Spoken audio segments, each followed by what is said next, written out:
I haven't got the time for this podcast today. I'm in back-to-back meetings until 7:30 tonight. Oh, I've booked that meeting at lunch.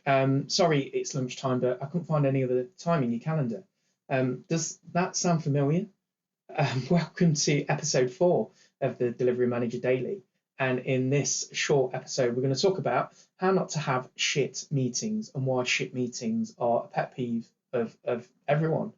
Yet we all seem to be guilty of running and deploying shit meetings in the organization. So I wanted to talk about the things I do practically as a delivery manager, almost aggressively to control my day, to allow myself to be productive, and also some of the things that you can try and play around with, which I know may or may not be possible for everyone. But let's get straight in. If you listen in for the first time, thanks for listening. You can join in the conversation on Twitter at MarioDC if you want to talk about any of the things that I talk about on the podcast. You can use the hashtag Delivery Manager Daily, and you can listen to this podcast on Google Podcasts, Apple Podcasts, Spotify, and if you're watching on YouTube as well, you'll get a little bit of additional content as I refer to physically some of the things that I'm talking about. So, crappy meetings. How many have you got today? Because I know that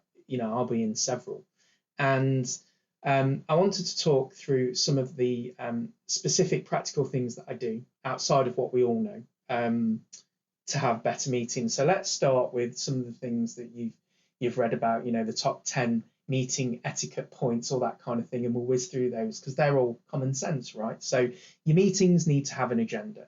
If you're sending out meeting invites and not putting agendas in, then you probably need to be burnt at the stake because, frankly, it has zero value, and businesses, projects, and teams lose literally millions of pounds a year on meetings that are just ineffective with no agenda and just bumble along for the sake of it. Now, working remotely has caused me to really sharpen up how I run my life and how I am efficient with my time. And having meetings with very clear agendas is really important. Have an objective. So I always talk about what I want to get out of the meeting. It doesn't have to be a long or formal thing. It's just, look, I'm gathering these people together. This is why.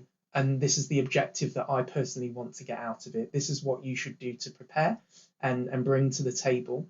And if we do that, then we'll have an effective meeting and it'll be worthwhile of everyone's time. The other thing I do is in the meeting invite itself, I always make sure that there's a reminder for people to come on time. Make sure that they're prepared, and if they need to read upon anything, include links to that information and material so they can read prior, and there's no excuse of, well, I didn't have access to material.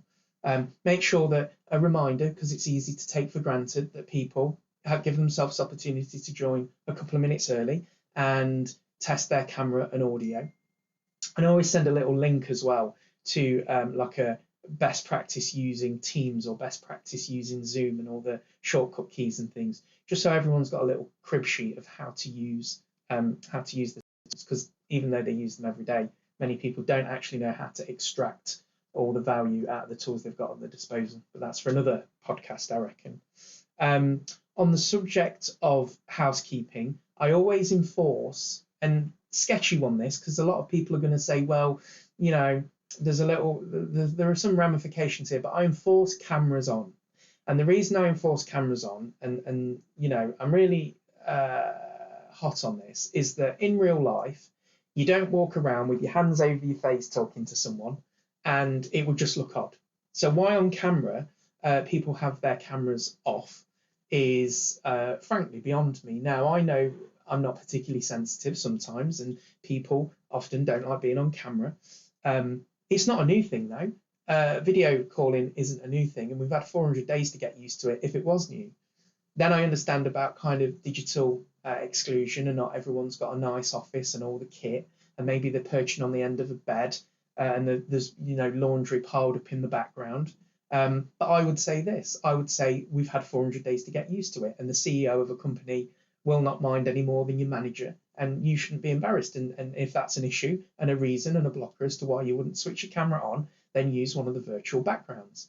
But I, again, suggest that you don't walk up to someone in the office around the water cooler, put your hands over your face and start talking and expect a decent experience. So why you would do that on a video call. So I've started just reminding people, don't go off camera, don't go on mute, engage in the meeting, and you'll get a lot more out of it, and I'll get what I need. And I will always question if people don't switch their camera on. And it is quite prickly of me to do, and it does sometimes cause a little bit of uncomfortableness, but I feel I put a lot of effort into running a meeting effectively, and it gets my goat a bit. On the subject of meetings and being respectful of people, one of the things I try and do, and you should as well, I think, is how you use the time. Outlook in particular encourages this behaviour by the time increments are of 30-minute blocks, 15 or 30-minute blocks, I think. So your meeting's at least 15 to 30 minutes, and if not an hour, and people just use the default. And typically a meeting's an hour, or it's 2 hours, or it's half an hour, when actually it could be 2 minutes, 7 minutes, or 13 minutes. And people always ask and comment on, Mary, why are all your meetings like 7 minutes and 9 minutes? And it's always the first thing that said, an 8-minute meeting. And the thing that I say to with that is, you can convey a lot in 60 seconds. Just think about it. Spend a minute thinking about how much you can say in 60 seconds to someone, and then give them 60 seconds to respond. That's 2 minutes. 2 minutes, and with decent communication with your cameras on, you've conveyed quite a lot in 2 minutes. So do you really need 30 minutes or 45 minutes or an hour when you could actually have 7 minutes or 3 minutes or 6 minutes? So what I tend to do with that objective, what it is I'm trying to get out, is I'll work out dependent on how many people are in the meeting. And yeah, I know you can't get away with 1, 2, 3 hour meeting fests if that's needed. But more often than not, if I'm after a quick conversation or to establish a bit of information, or I'm delivering something, or I want to give someone an update, I think about that, think about the time that I need, think about the likely time someone's going to need to absorb that and maybe ask questions. And I, although somewhat arbitrarily, put in a guesstimation of how much time is likely to be needed, rather than one of the default 15-minute blocks in Outlook. And then that way I can have shorter meetings that are hopefully a little bit more respectful of people's time. Try that. Next time you set a meeting up, don't go with one of the Outlook defaults. Why not set an 8-minute meeting for a conversation that you want to have, and see how that works for you. Moving on then to kind of meeting cadences, and this isn't going to be feasible for everyone, but it is something that I've done for a while with great effect. And if you're watching on YouTube, what you'll see is an entry from my calendar, and it's a real entry from my calendar, by the way. What I do is visually using Outlook, and I think I've wrote a couple of blogs. If you go to Maria's blog about time management, or if you work with me, you'll have seen it on various internal blogs at the companies that I work for. But I visually represent on my calendar using the color coding in Outlook. If you don't know, you can do that. Right click on a calendar entry in Outlook, calendar view, and you can go to categories, and you can set colors and categories and tags and things, and that's really useful. Visually, what I want to do at the start of a week is by colour understand where I'm spending my time, and I want a reasonable balance between the types of activity that I do. And broadly, the types of activity are split into time where I'm available for meetings, time where I'm available for random interruptions of life. So I even try and schedule and organise, the irregularities in your week. Time where I actually want to get work done and to think and reflect. A little bit of time where I don't want to be disturbed because I'm doing other stuff, whether that's family stuff, going out for a walk, maybe taking a couple of breaks. Lunch, which I also put in my calendar, and then making sure I top and tail my day with time where I would normally be doing a commute. The reason I do that is, even though I'm personally fortunate enough to be able to do what I want and work from home if I choose to, at some point we start the slow migration back into the office, and I think we all need to be reconditioned that we're not always available at 8:30 in the morning and 5:30 at night, because we would usually be commuting at that time. So I also block out that time in my calendar every day to make sure people are aware of the realistic time that one person has available. And I'm really enforcing that on people that access my calendar, because I want to give, if people call on me and my time, I want to give my absolute very best attention and focus and be the very most useful person that I can be. And I'm not doing that if I'm in back-to-back meetings, which we'll come on to next. So think about how you plan your calendar. And each week, what I do is I put a little instruction event at the top between about 7 and 8:30 in red. And in the actual meeting invite, I've put, please only book meetings in the available for meetings section. And anyone that accesses my calendar in Outlook can see, oh, wow, I've never seen this before, some instructions on how to use this calendar. And then the available for meetings sections are coloured bright orange, and people can see they can book slots in those windows. And generally told, people will follow an instruction. And obviously those that don't, it's difficult because sometimes these people are, either the client or they're really important, or they, for whatever reason, think that the way that I choose to work isn't for them to kind of obey almost. So they'll just put a meeting in at lunchtime. But at least then I have an option to push back, and I do. But those blocks of orange are for people, and my invite to say you can put meetings in that window and you'll get the very best out of me. And generally people follow that, and it's great. But what I won't have is, and this is where you have to have, I guess, the minerals to push back if you want to be effective, and people say, well, how do you manage all this stuff that you do? Well, it's effective calendar management. So, and I know this is easy to say, and I've spent a lot of time doing this gradually over time, right? And you can't just go from being in an environment where you're doing back-to-back meetings to this world. But I'm encouraging people to really think about how effective they're really being. So people block meetings in those slots, and then I adjust my time accordingly. So my calendar's always up to date with available time that people can have, and then time where it's my time or it's time for me to work. And in between each of those available for meeting slots, I have other categories, such as some free time, which is my time to prep for any meeting and time to wash up any meeting. So we all know that in a meeting, it's not just the meeting itself. You need, if you want to do it properly, time to prep, and you'll need time to follow up with notes and circulate notes, maybe if you're the organizer of the meeting, or you've got tasks or follow-up actions, that kind of thing. So what I try and not do is have back-to-backs, and I enforce that by, again, having these little categories sandwiched either side of my meetings to make sure people don't book, or I'm making an effort to make sure people don't book in that time.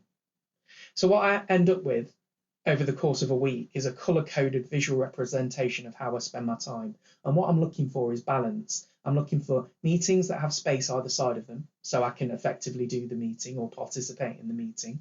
I'm looking to make sure that there's adequate time for lunch and rest, which is really important of being effective, especially when working from home.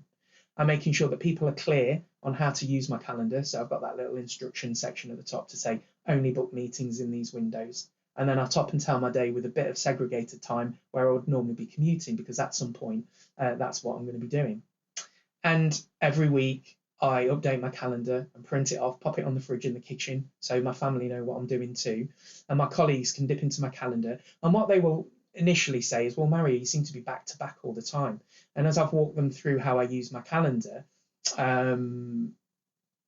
they've looked at it and gone, oh, okay, I get that. What you find is, as you give that secret away, that even though it looks like I'm back to back, I'm not. I'm actually allowing myself time to work. You'd think people would be quite sneaky then and just book meetings in anyway, but they don't. They've been really, the teams and the colleagues and peers that I work with have all been really respectful. And what I tend to find is that respect for the calendar, because I've enforced it, kind of allows me to be super effective with my time. And you should really think about, if you're in a project or a world where you're doing back-to-back meetings, realistically, how valuable, how productive are you being? How valuable are those meetings? Do they need to be meetings? And do you have any time in your day to get lunch or, go for a walk with the dog? And is it really needed to have back-to-backs? And again, I know that this is very easy to talk about, and practically it's a different world, but you have to start somewhere. And as delivery managers, I think we should be setting the precedent of how to be exemplars of time management, time effectiveness, and these little kind of hacks in Outlook and how to manage your time will really help you squeeze out your day, I think. So in summary, try and play around with your calendar, use color coding to visually kind of map out how you spend your time. That's been really useful for me to be able to do as well. So I'd really like to hear how you use your calendar and time. So that's really kind of some of the practical stuff that I do to effectively get the most out of meetings. So we've talked about housekeeping, getting people joining early, a couple of minutes early. If they had time either side of their meetings, they'd be more inclined to do that. Everyone tends to say, Mario, you always join meetings early. It's because I have the luxury of doing that, because I book that time out to be prepared. And I encourage delivery managers to set that example too. Get your meeting set up so it's ready for when, a bit like having a barbecue. You know, you want your drinks on ice, you want the grill at temperature, ready to start cooking. You want chairs out arranged and available for people as they come, a glass of Prosecco in hand, not doing that all while your guests are here. And it's the same with an online meeting.